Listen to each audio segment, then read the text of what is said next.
All right, welcome back to another installment of the Wide Right Podcast. I'm Manny Navarro, Miami Hurricanes beat writer for The Athletic. It is Tuesday night, November 8th, right around 6 p.m. Carlos Ledo of the MIA All Day Podcast is back with me.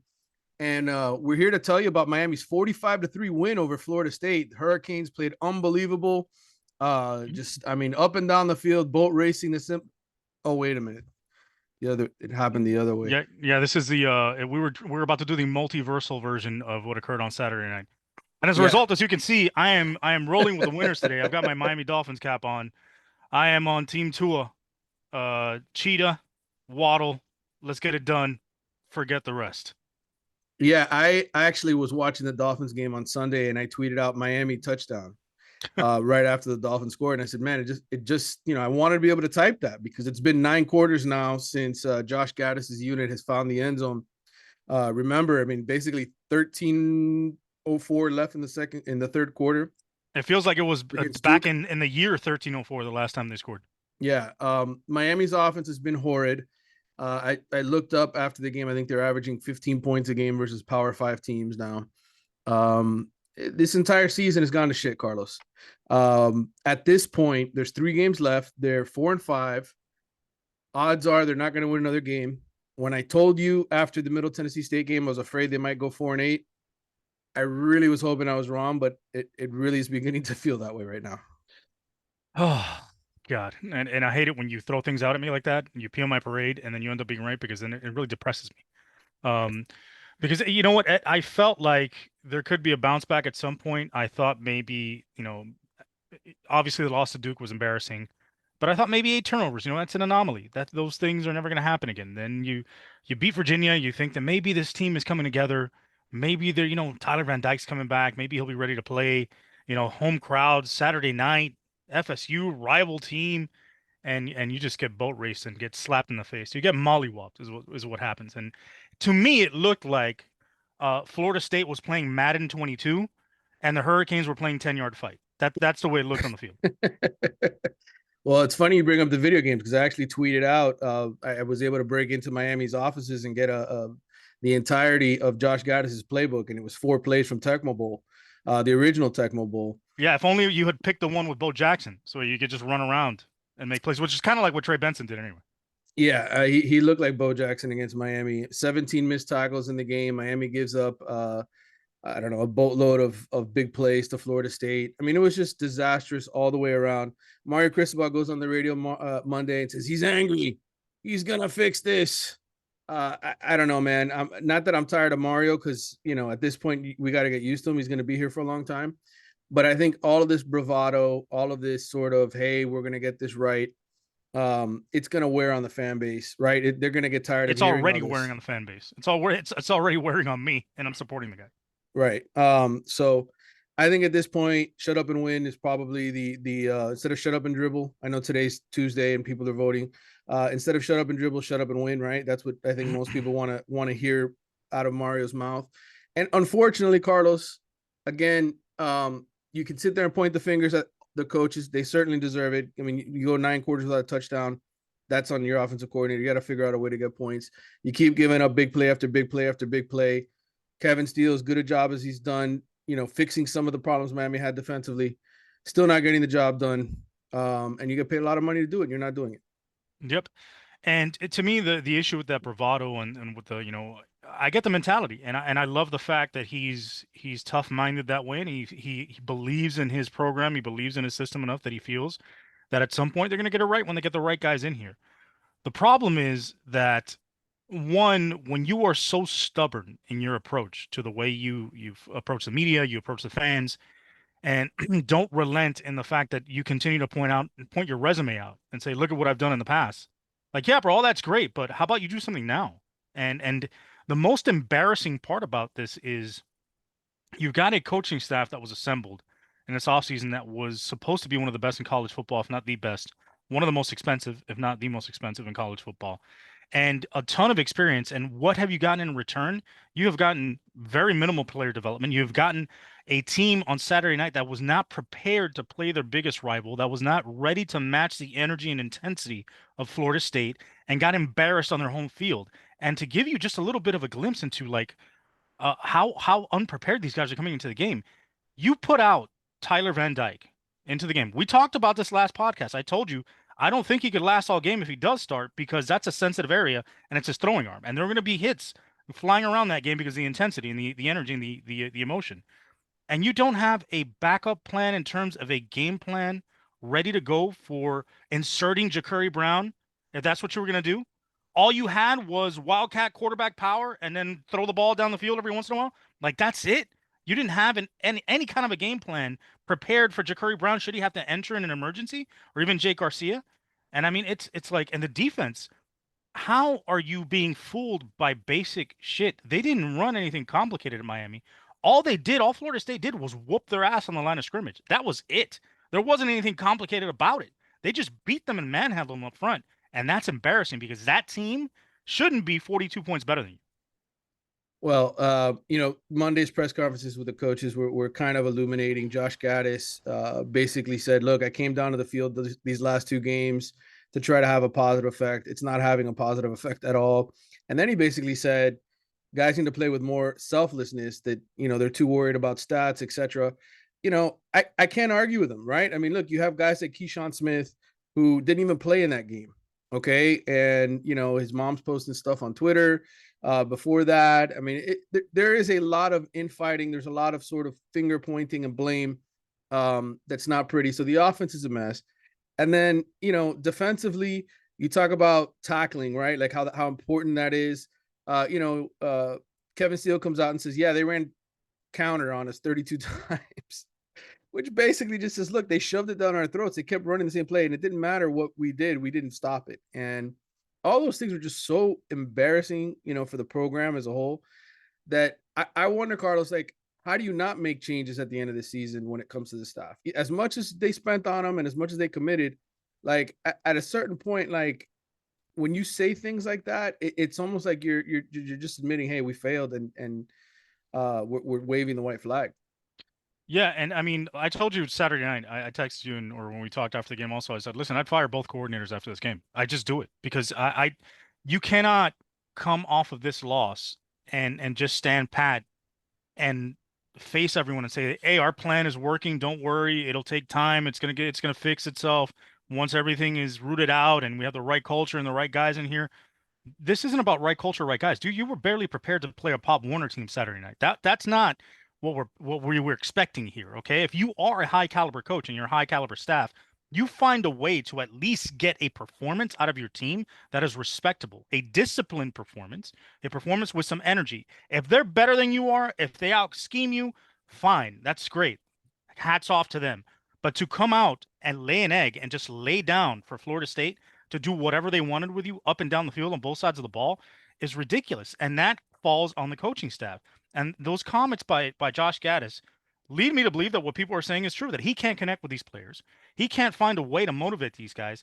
They've all come in with a little bit of an ego, a chip on their shoulder, these coaches, and expected these and force fed these systems and these schemes to these kids down their throat and have done no sort of work on building a relationship and trust with these guys. And you're seeing the end result. These guys are now not trusting their coaching staff. They're at odds. They're obviously not playing to the full potential because they don't believe in what they're doing. And the coaches don't believe in them either. So they're swapping guys in and out and benching guys that could be contributing. So to me, it's just a situation where if you don't move on from them now, you got to move on from them at the end of the season, because I think at the end of the day, there's just going to be too much bad blood left over, even though there's probably going to be barely anybody left on this roster from this season at the end of the season come next year because of the turnover. But still, I don't know how you can feel confident going in with both coordinators next season after this performance and after the way things have played out this season. Yeah, it shouldn't have gotten this bad. At some point, you were hoping improvement from certain players, and it's just not happening. Um, look, I talked to a lot of people. I was sort of preparing for when Miami lost to Florida State to come out with a story about why Miami has been mired in mediocrity for the last couple of decades. And I spoke to Joe Zagacki last Friday. He's been around since 1979, calling Miami Hurricanes games, part of the broadcast team, one way or the other. I reached out to Roddy Jones, who played at Georgia Tech. He's been on this podcast several times. He's an ESPN analyst for the ACC network. Spoke to Brian Monroe, former punter who's with WQAM. Spoke to Malik Rozier, who to this day is still the only quarterback since Ken Dorsey to lead this program to 10 wins in a season. So I talked to quite a few people in the last week just about what needs to change. And eventually my story is going to come out in The Athletic probably sometime tomorrow, or if not Thursday. But I mean, I hit on a lot of different sort of topics. And I know we touched some of this last week, Carlos, about what needs to change. But I wanted to kind of throw some of this stuff out there as we're sitting here talking as sort of subjects, and we'll get into a mailbag here in a little bit. But this is, I mean, this is a quote, from Roddy, because I asked him, I said, Roddy, I said, have we gotten to the point now with Miami being as bad as they are that I don't know, maybe things aren't going to change. Like maybe there's just no way out of this. And he thought the Hurricanes were going to go 8-4 this year, even with Tyler. So while the rest of us were thinking maybe 9 or 10 wins, he thought 8 wins at best. But this was his response to me. He says, let's be honest, we're kind of getting to the point where you have to ask yourself, did Miami just catch lightning in a bottle for 20 years? Because outside of those 20 years, and it was the highest of highs. It's not like Miami is a program with a history or tradition like, say, Tennessee, where 20 years of mediocrity can be excused. Miami is almost the opposite. We get excited about Miami because we remember the end of that 20-year period, and people older than me remember the middle to end. But my brother doesn't remember Miami winning at all, and he just got out of college. I mean, how much longer does Miami get the benefit of the doubt? Maybe this is who they are. Your response to that? As painful as it might be, he's not too far off. I will say that what the Hurricanes were able to create in the early 80s through the 90s was an anomaly because the ability to recruit South Florida, the competition in recruiting South Florida, the competition when it came to TV money and TV deals, NIL, and all the stuff that is now part of the modern game, the facilities and all that stuff, it just wasn't what it is today and what it ends up being over time after the Hurricanes had their run in the 80s and 90s, and then we were able to pop one off in 2001. So they were doing more with less, and were able to do so because the arms race really hadn't started in college football the way it went off in the early 2000s all the way through now modern college football. So to be able to get back to that level, they had to invest money in the program because there was no way they could do it the way they did it originally. Yes, the original way they did it, catching lightning in a bottle, with the facilities they had over in Coral Gables, with no practice field really, with holes all over the place, no real weight room, no real locker room, no facilities, all that kind of stuff. That's never going to happen again. So that's why they had to invest the money. Now, the problem is that you are going up against a bunch of teams that are established programs with more money than you probably, more history, more recent history of putting guys in the NFL, more recent success, along with their tradition and along with what their atmospheres are like. So you're competing with all these things in an era where kids now are different than they were before, where before it was about the competition and winning. Now it's a lot more about the, show me love and being coddled and being given all the attention. And a lot of these places can offer that in a better way than Miami can because of the way their fan bases operate in their small communities. Um, it's just a lot, man, a lot to compete with. And the bottom line is to be able to get back to that mountaintop, it's the chicken or the egg. You got to win before you can get the players, but you need players to be able to win. And I don't think we're ever going to see winning at that level again, a dynastic kind of team down here in Miami. But we can get back to respectability and make the college football playoff every few years, compete for a national title once every 5, 6 years. And I said it before the season. I told you, do you think Miami fans would be okay with Mario being Jim Harbaugh and having that sort of a record and that sort of a tenure here at Miami? Very successful, but it's not a dynasty. It's not national championships. It's okay. We made the playoff one time. Probably going to make the playoff again this year, maybe. And that's the way they are. And then maybe we'll sneak into the title game and win one here every once in a while. Can fans be happy with that? Because I think that's probably the reality moving forward. Well, I looked up Roddy. I'm a numbers guy, and I love to share that stuff with the fans here. So I will do that for our listeners, both on YouTube and with the podcast whenever they download it. But so Miami football, 1936 to 1982, the 46 seasons previous. Um, they averaged 5.5 wins during that time period. They were 4-4 in bowl games, 7 AP poll finishes, 13 first round picks, 13 Pro Bowlers, 5 All-Pros, 3 NFL Hall of Famers. Um, go back to this current period, which is the last 19 seasons. Going back to 2004 when Miami joined the ACC. Miami's averaging 7.4 wins. The win percentage is under 60%, just under. Bowl record 3-11, 6 AP top 25 finishes, 12 first round picks, 13 Pro Bowlers, 4 All Pros. Obviously, no Hall of Famers yet. Maybe Calais Campbell will be the next one in terms of this era, the modern day era of the last 19 years, post championship years. All right, look at from 1983 to 2003. Okay, and I went to 2003 because that was right before they got to the ACC. Miami averaged 10 wins in those 21 seasons, 83.5 win percentage, 12-7 bowl record, 5 national championships, 20 AP top 25 finishes, I think 9 in the top 5, 40 first round picks, 32 Pro Bowlers, 13 All Pros, 6 Hall of Famers. Seems like Roddy's right. Yeah. And it again, it comes down to the chicken and the egg. You need the players to be able to have the success, because look at those numbers. You basically in those 20 years had more Pro Bowlers, first round picks, and first round picks than you did in those two other eras combined. Yeah. And look, obviously the coaches shop for the players. Okay. So does John Ruiz now, but ultimately the coaches are the ones that are supposed to be shopping for the players and bringing them here. And, that's the most important thing. And Joe Zagacki, to his credit, when we had our conversation, and again, if you want to read the complete story, it'll be on the Athletic website later this week. But essentially he said, probably the same reason when I asked him why is it that Miami's struggled so much to win in the ACC. It's probably the same reason Texas, Florida, and USC have been stymied: roster management. Football is always a battle of attrition. Miami loses the battle of attrition. They don't hold on to their players. Therefore, your roster is never properly layered. They've never used the word rebuild, but they've always been rebuilding it without saying it, trying to meet these impossible standards.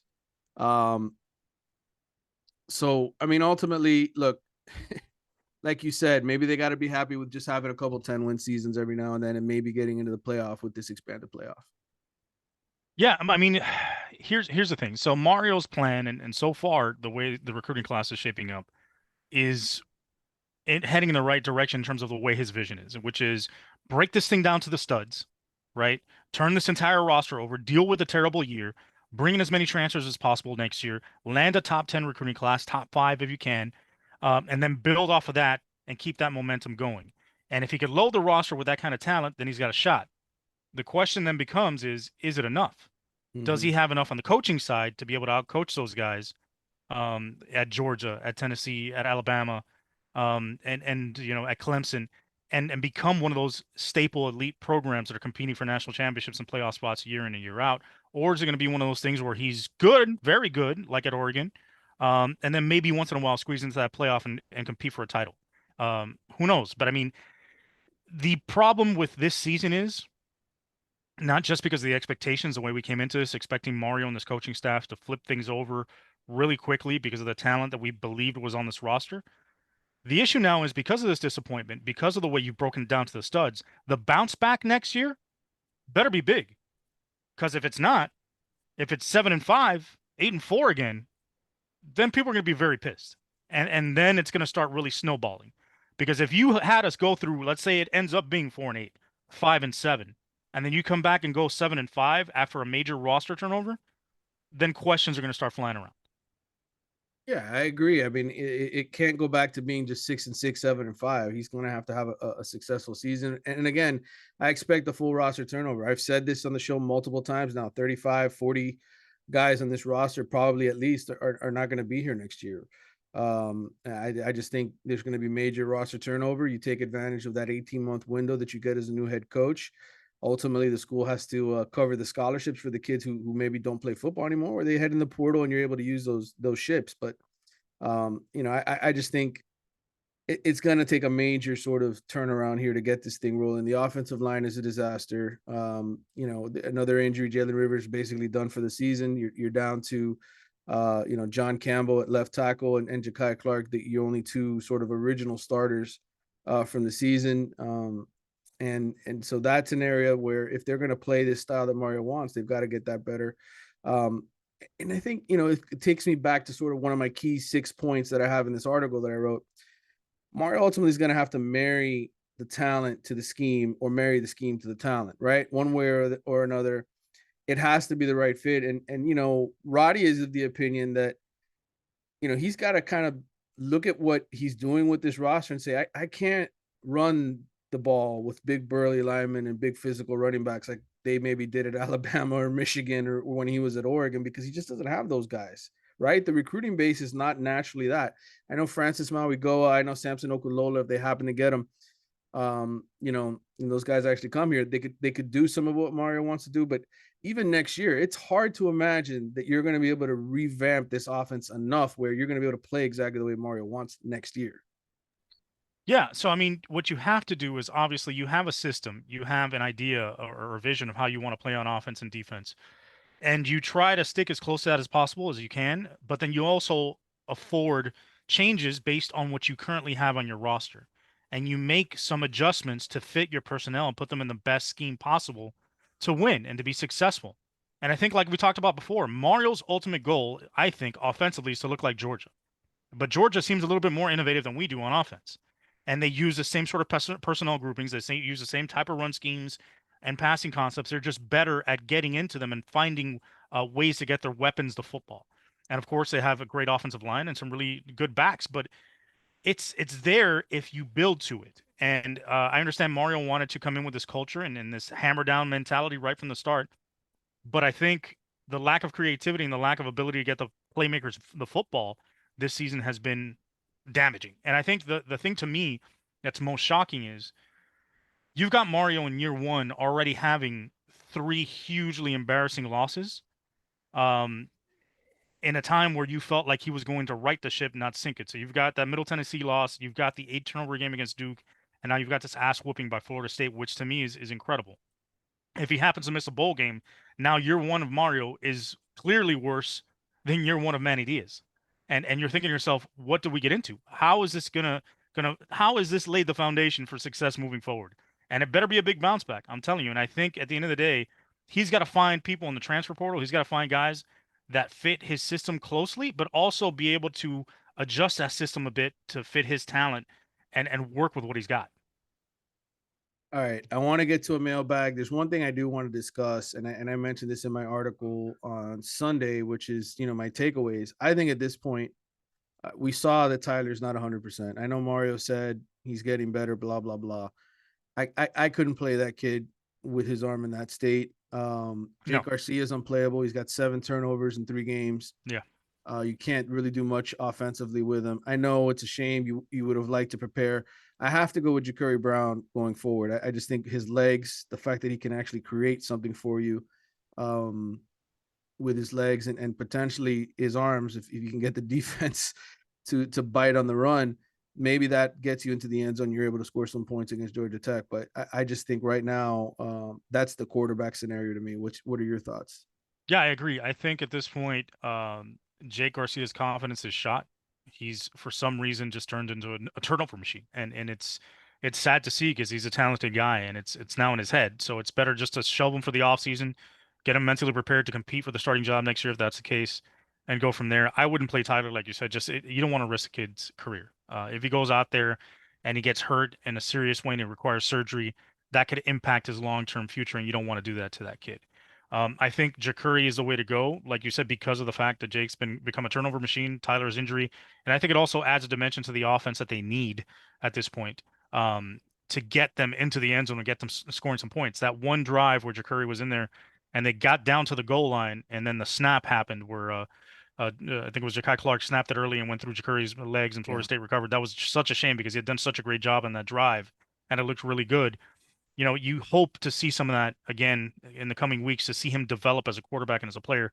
You just don't want to get him hurt by running him 45 times a game either. Well, and Gaddis mentioned how Florida State clapping, defensive linemen or linebackers clapping, I guess, led to snap there from again. Guy's Bro, listen, a listen. fourth year guy. This shouldn't be happening. This is the kind of crap we're dealing with, right? You guys are one of the highest paid coaching staffs in college football, and dudes clapping is throwing your team off. This is the kind of dumb shit, forgive me, dumb shit that is highly embarrassing for this program. You paid all this money, you invested in all these coaches that are supposed to be gurus at every position, and clapping is your kryptonite. Get out of here, bro. All right, let's dive into the mailbag. I have one on the Athletic website, and then I also sent a message out on Twitter. We'll start with Twitter because I'm going to respect the guys who follow me there on social media first. This is from Armando Izaguirre, AY2 Mondo on Twitter.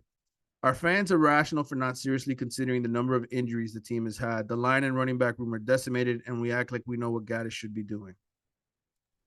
Okay, I can tell you this: Gaddis's offense should not look like 10-yard fight again. That's I can tell you that. I can understand the offensive line is decimated, yes, but there are players there that are playing. They're Division 1 players.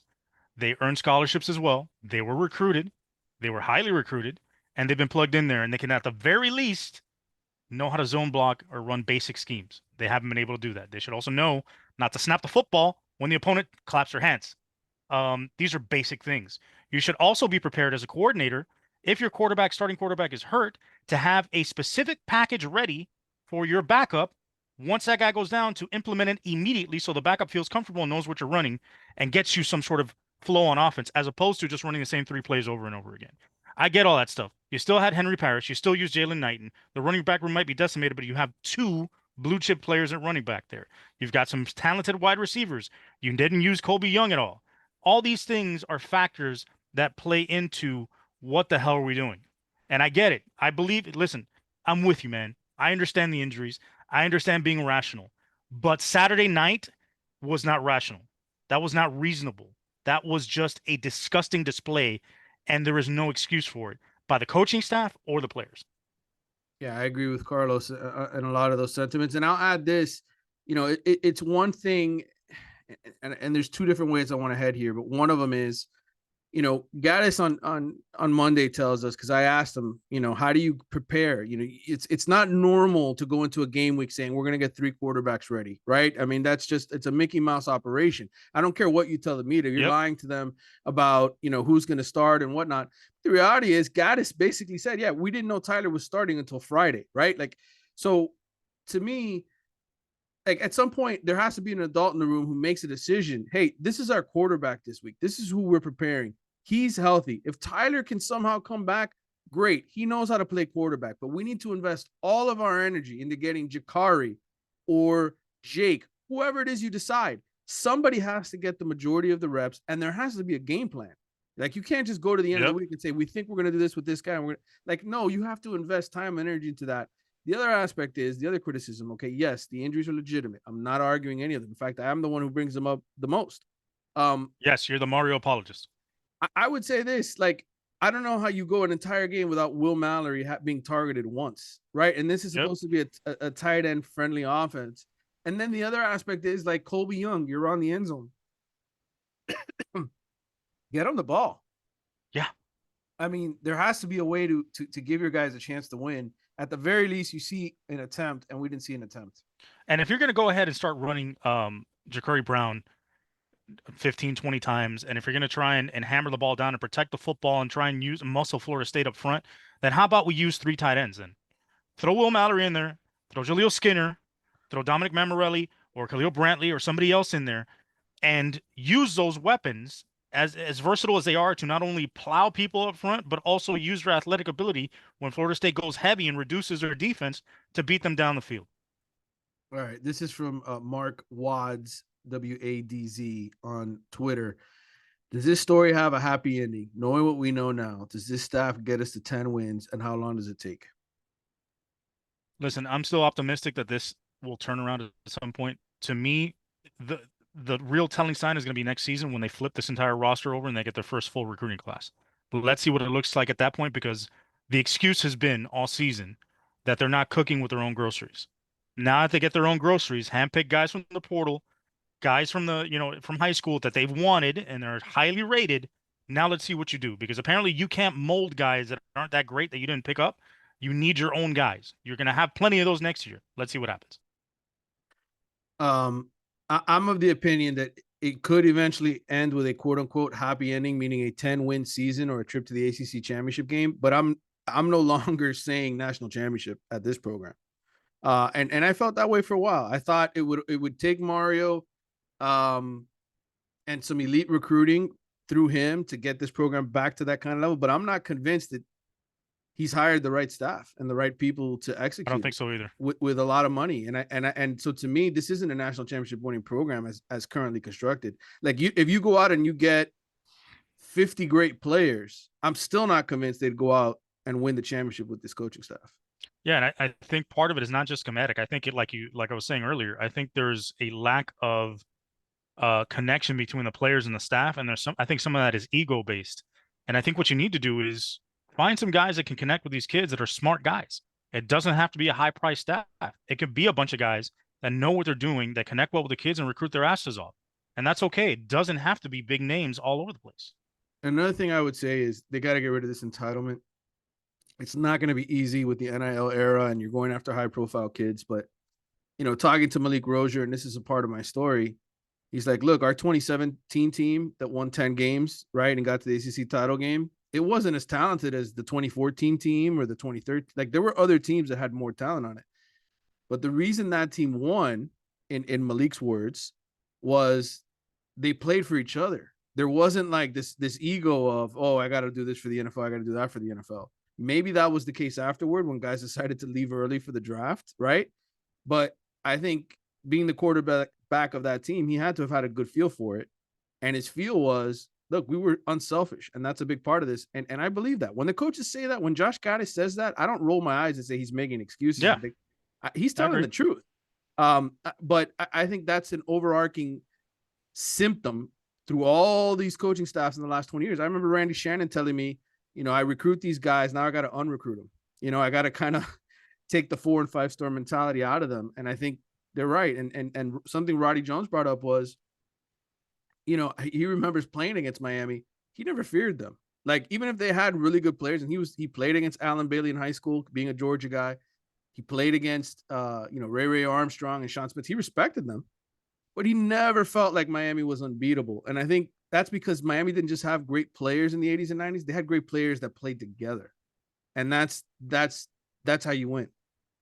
And that's again the anomaly, the lightning in a bottle. You got a bunch of guys that not only were really talented, but a lot of them were local, and they all played for one another, and where they formed a brotherhood in a way that has not been seen at this university ever since. I think the closest that's come to that is that 2000 to 2003 run, with those guys it being very close as well. But outside of that, it's like we've said a lot for a long time, man. There's no leadership.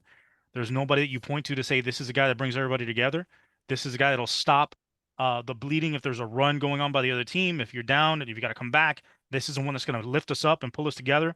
You don't see that on the field. All you saw on Saturday night, you didn't see one single guy pull the team together and start yelling at him and doing what Ed Reed did up at halftime, kicking Florida State's ass, saying he's hurt and they're not dominating enough. You didn't see one guy pull the team together and say, hey, listen, this is unacceptable. We need to get off our ass and we need to start hitting these people and playing hard. And it doesn't matter what the final score is, but we cannot go out the way we're going out. So we're going to take it one play at a time and we're going to try and whoop their ass each play. And whatever the score ends up being, that's what it ends up being. But we're not going to go down like this, like a bunch of punks. And nobody did it. This is from Crom's Riddle on Twitter. There seem to be two arguments on our roster quality. One says Mario inherited a great blue chip ratio and should be better than most of the ACC. The other is the current players are weak and we have to rebuild. What is the real story? Well, like any good story and any good angle and any good argument, there's always two sides to it, right? I'll say this, and I've said this, Carlos. I mean, this has been repeated by me. You've heard me say this many times to you. The recruiting rankings to me, unless you're a top 100 ranked player, I don't care what the next 200 or 300 players are ranked, that they're 4 stars. Like, to me, that's for selling subscriptions. We know every year in high school, right? Like, we know who are the real top 100 players in high school football, the guys that are as close to can't miss as possible. And to me, if you're not a consensus top 100 player, odds are you're just another guy and you're just as good as a 3-star or a hungry 2-star that can surpass you. Look at Mason Taylor, right? Jason Taylor's son goes to LSU as a true freshman. He's got 22 catches, makes the winning catch against Alabama. He was a 3-star. I mean, look, I have respect for Andrew Ivins and for all the guys who do these rankings because it's not easy, but he's a 3-star, right? He doesn't count as a 4-star for LSU. So does the blue chip bullshit matter? Yeah, it matters when you get to the top 100. It doesn't matter when you cloud it with the next 300 or 400 guys. That doing this for 25 years, that's my opinion on this. And I think it's funny because it's timely. I just saw a clip today of Derek Jeter on the Drink Champs podcast, and he Mm-hmm. was talking about how baseball has become overly analytical and it's too analytics driven. And he says if you want to make a decision, you obviously want as much information as you possibly can have to make the best decision possible. But at the end of the day, there's one thing you can't measure, and that's a person's heartbeat. You can't measure a person's heart, a mentality. None of those things are part of the blue chip breakdown. You don't list mentality and mindset next to broad jump and 40 time, right? There's certain things that require you to get to know these guys on a level that's outside of a highlight tape or a stat sheet. And that's the type of recruiting that Miami did for a long time, was getting to know these guys and getting to know if they're a Miami guy. And Mm-hmm. that's the difference. You can have all the blue chip ratios you want, but if a dude's a punk, he's a punk. If he looks like Tarzan but plays like Jane, that's a problem, bro. You got to go out there and find dogs, whether they're a 2-star, a 3-star, or a 4-star. And yes, if you could find the 4 and 5 stars that are dogs that have that mentality, even better. But if you got to go to the 3 stars, guys, you need to develop, but have that mentality, that mindset, and then you can mold into something. Then you do what you got to do. But you got to fill those. You get the roster needs to be filled with all types of guys like that, not just blue chip, highly rated guys, but also some of those guys that are on the bubble of being a 4-star to the 3 stars that have the right mindset and mentality and are willing to attack each and every day to be the best they can. I agree. I this is part of my story as well. I'll share it. Since 2015, there's been 45 high school seniors from Dade Broward ranked in the top 100 nationally of their respective recruiting classes. Miami's gotten 9 of those recruits. That's basically 20%. And they brought 2 of them home, Frank Latz and Tyreek Stevenson, that obviously signed with Georgia and Clemson. Of course, not all of these guys are upper tier recruits. I mean, look, Mark Pope was a Rivals 5-star, never reached his potential at Miami. Transferred to Jackson State, he's not even on the roster anymore. The reality is, when a guy's ranked number 1 in South Florida, he's usually pretty good. Okay, and look, these are examples. This is what I mean when Miami has to win locally. Um, 2015, Calvin Ridley, Alabama. 2016, Nick Bosa and Brian Burns, Ohio State and Florida State. Okay, they're 2 first-round picks in the NFL. 2017, Jerry Jeudy.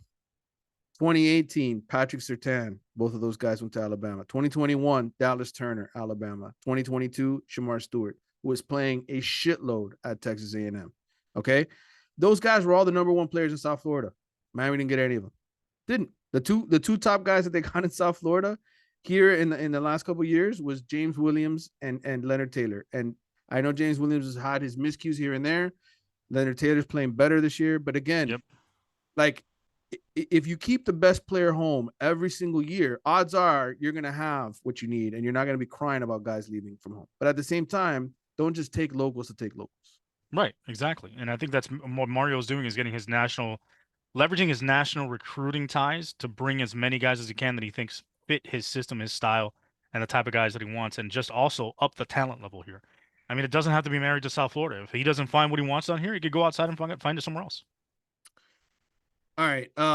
This is from Tyler Overly on Twitter. Tell us something, anything that will give us hope this gets turned around. I leave that to you, Carlos. Something that will give you hope that this gets around. Well, first of all, after the last game of the season, it can't get any worse, right? They can't lose any more games. So that's going to be better. Um, there should be a top 10 recruiting class coming in if they all stick around, which supposedly they look like they are. So that's going to be better. I can tell you Mario is going to go out there like it's Publix and get a shopping list going and travel the country looking at other teams' programs and start cherry picking people from the transfer portal. I can tell you that's going to help. It's going to be better next year. Now, to what degree, I can't tell you. I don't know. I don't know who's going to be left on this roster. I don't know if Jake Garcia and TVD will be here next year, and it's all falling on Ja'Curry Brown. And if he could lead the team as a second year freshman or as a sophomore, Jaden um, Rashada, baby. Jaden Rashada. or Jaden Rashad, who knows if that guy's going to be ready to start as a freshman? I don't think he will be, but who knows? So I give you hope, man. I can honestly say I don't think it's going to be as bad as this year. So next year should be better than this year. How much better? I don't know. All right. This is why I'm going to give you a sense of hope, Tyler. We haven't said his name very often because he's really behind the scenes, but I'm going to say Alonzo Highsmith. Okay. And I'm going to say Alonzo Highsmith because he's been a part of several NFL franchises, the Packers, the Seahawks, the Browns, that have had some success bringing in really good players. He is working with Mario. Mario is not the only guy making all of these decisions. And I think his connections with the NFL is going to help Miami in a sense of finding coaches to help replace guys on this staff.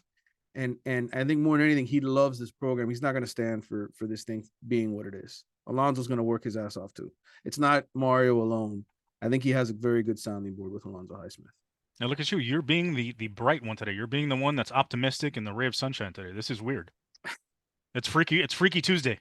This is from Danny. Hey, Mr. DJ21 on Twitter. Which coordinators, coaches do you see leaving outside of high school recruits? What position should we focus on for portal additions? That's kind of a loaded question.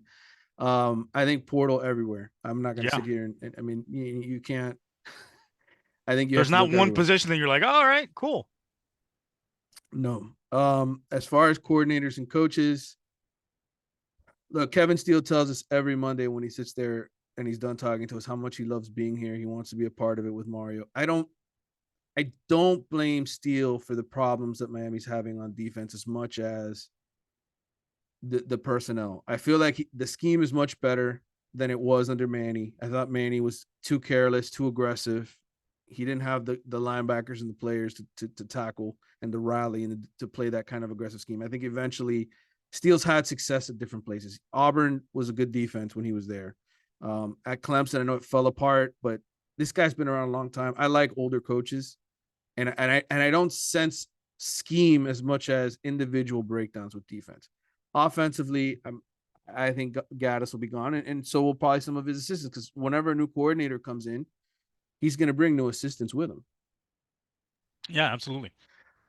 Listen, to me, I agree with what you're saying with Kevin Steele. My only issue is you've had the same mental bus week in and week out with your safeties, and you've been running this zone system the last 5, 6 weeks, and there's been no improvement. You got your ass physically manhandled up front. Your defensive line, which was the strength of your team, which is one of the best in the country, got physically destroyed Saturday.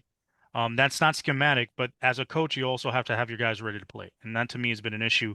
And the fact that he got a little snippy last week when they asked him about giving up big plays and explosive plays in the pass game, and he tried to act like it wasn't that big of a deal, my man, be a little humble, understand where you're going through, and accept what you need to correct. Offensively, I'd like to see Frank Ponce get elevated. Hopefully, that's what happens if Josh Gaddis leaves. If not, then like you said, I think a lot of guys are going to end up leaving. There's going to be a turnover on the coaching staff in terms of the offensive system. Now, I don't see Alex Mirabal leaving. That's Mario's guy. So whoever comes in as a coordinator, if it's not Ponce, is going to have to take Mirabal, and they're going to have to be okay with that. We'll see what they do. I know this, and Roddy agrees with me. Mario likes the scheme. This is what he wants to do. And Roddy suggested that maybe he needs to go after Phil Longo, the North Carolina offensive Oh, that guy's coordinator, amazing. That guy's great. and bring him in to run this offense and to be behind it all. All right, this is from Aces and Canes, JW Aces _ Canes. Mario gets 0 pass for this debacle of a season, but how much can be blamed simply on the injuries that have eaten this roster alive? Gaddis hires a failure, no way around that. It's obvious he can't scheme to players he has. Thoughts on the injury impact? Again, we kind of touched on this. I think we're not glossing over the injuries. No, Like if Zion Nelson and all these guys were healthy, let's say there were no injuries on the offensive line. John Campbell's probably your right tackle. DJ Scaife is your right guard, or vice versa. Jalen Rivers is your left guard, and you're probably averaging 150 to 170 yards rushing with this group. and that probably gives you one more win. You probably don't lose to Middle Tennessee State or Duke with a better offensive line in my mind. Well, with the 8 turnovers, I don't know. You probably don't turn it over eight times, and You do 5. You turn over 5 instead of 8. we'll see. All right. This is from Daniel. I had gone back and forth about coordinators with Carlos, but I'm curious. Do you guys think Mario will actually make the changes? It seems obvious he should, but I wonder about the possibility of him believing they just need to replace players to fit the scheme instead. This is from Dan TOW3386 on Twitter. I don't see Josh Gaddis sticking around here. One, I think it'll probably be mutual, but I think at the same time, Gaddis wants to get away from the stink that's been left down here with this offense, because if he continues to do this and they continue to fail, it's going to diminish his profile and his ability to get a head coaching job. So he's going to want to bail as quickly as possible, either for a coordinator job at a Power Five with a higher profile school, or to get a head coaching job somewhere else. I think they'll have to make the change when Gaddis leaves, and I think there is this system to me can be good. Like I've said with Georgia, it can be nice. You can run really good stuff out of it, but it has to be a little bit more creative, and you have to use your personnel better than what you're using it right now. As far as Steele's concerned, I mean, who knows? Who knows if he's going to stick around? Maybe this this season takes his toll on him. He's not a young guy, and he says, "Screw this. Yeah, I love being in Miami, but doesn't mean I have to coach down here. I'll just keep the house and chill out." All right, this is from Valar Doharis or the underscore realization. Who are the freshmen from the 2022 and 23 incoming class that are primed for significant playing time next year? Well, I'd say just about everybody on the offensive line Yeah. could potentially come in here and play right away. I would say Francis Mauigoa for sure. I would think Kinsler is probably a guy who's got the body to come in here and play right away. And then in terms of the 2022 guys that are already here, I mean, I think Ja'Carri Brown or Jaden Rashad is probably the starting quarterback. You'll have Wesley Bassett starting at linebacker. You'll have Nigel Kelly starting most likely at one of those defensive edge rusher spots. I don't know about receiver. Is that Isaiah Horton? I don't think he'll be ready yet. Certainly Trevante Citizen will be a major, if he can get healthy, he'll be a starter in that backfield. Mm-hmm. Or a heavy rotational guy. Secondary. I think a lot of the guys in the secondary, Cormani McLean is probably going to play a whole lot if he signs here. I would think that that's going to be an area you'll have a big influx of influential He's gonna players. have big shoes to fill though, replacing DJ Ivy. Well, listen, man. And the penalty machine that has become Tyreek Stevenson. Yeah, certainly. All right, a couple more, and then we're gonna wrap this up. This is from Andrew V underscore 17. Could you see a situation where TVD and Garcia both leave this offseason and Miami goes after a transfer portal quarterback as a possible starter next season? Yeah, absolutely. I think Yeah. there's certainly that scenario that pans out. I think TVD will be given the option to come back if he wants, because I think they do like him. I think if he's healthy, they would prefer to play him, but at the same time, too, he's got to do what's best for himself. Yeah, I don't think he And sticks around. I don't think this is the system for him. Zoe Freshnell Jr. on Twitter. I feel that Mario made a mistake by not hiring an OC that's also a quarterback's coach. Even more with new players coming in with more of a dog mentality. Do you think Mario should adjust the way to coach up these new age athletes? Not every player on your roster is built tough. I know you kind of hit all those. The one question in there is, did he make a mistake by not having his OC be the QB coach? I mean, people do it different ways. I prefer to have the OC be the QB coach as well, because they're basically supposed to be the offensive coordinator on the field. So you want that tight connection between the OC and quarterback, but you have meetings with the OC and you go through game planning, you go through stuff. It's not like you aren't dealing with the OC on a regular basis and going through what you're going to go through in terms of game planning and play calling come game day. I mean, it's really a matter of preference. I don't think it makes that big of a difference, but I just have a preference for having the quarterbacks coach be the offensive coordinator as well. All right. I'm gonna take one out of the mailbag here. Realistically, how long of a climb does Miami have till they are a top 15 team? Well, I think you're probably not top 15 till you win 10 games. I would say the earliest that happens, in my estimation, is 25, 2025. I think he'd probably be top 15 with 9 wins. So maybe next year, depending on the roster turnover. But consistently top 15, yeah, probably 2 years from All right. Well, listen, I appreciate you doing this with me, Carlos, as always. And we'll ask our listeners to subscribe to the Athletic if they can. Read all my stories. I've got a bunch of different things that I do for the Athletic. It's not just Miami. I wrote a story about Drake May that'll be coming out later this week. Who, by the way, Drake May rated lower than Jay Garcia as a now. quarterback. That is insane. And to me, like when we talk about Phil Longo, I know that's a great idea by Roddy, and I would love Phil Longo. But why the hell would Phil Longo leave North Carolina to come here? Money, money, money. Yeah, man. But you know what? Drake May's money too, baby. He he, is. I'd rather coach that dude to a Heisman. I agree. I agree. Carlos, thanks as always. Our listeners, make sure you again subscribe to The Athletic, subscribe to Carlos's podcast as well, the MIA All Day Pod, and check back in with us next week. I'm supposed to be going to Atlanta if I can get out of the city with this storm coming. Oh, what a So shame! You're not gonna be able to get out of here. Go to the game over there in Atlanta. What a shame. I know you're depressed about that. we'll see. We'll see. All right, I will brother. try and be a little bit more upbeat in my content this week, but no promises, friends. Sorry. It's been a crappy week since Saturday, Yeah, and I'm angry at the world. it's not been good. All right, brother. Thank you so much. Peace.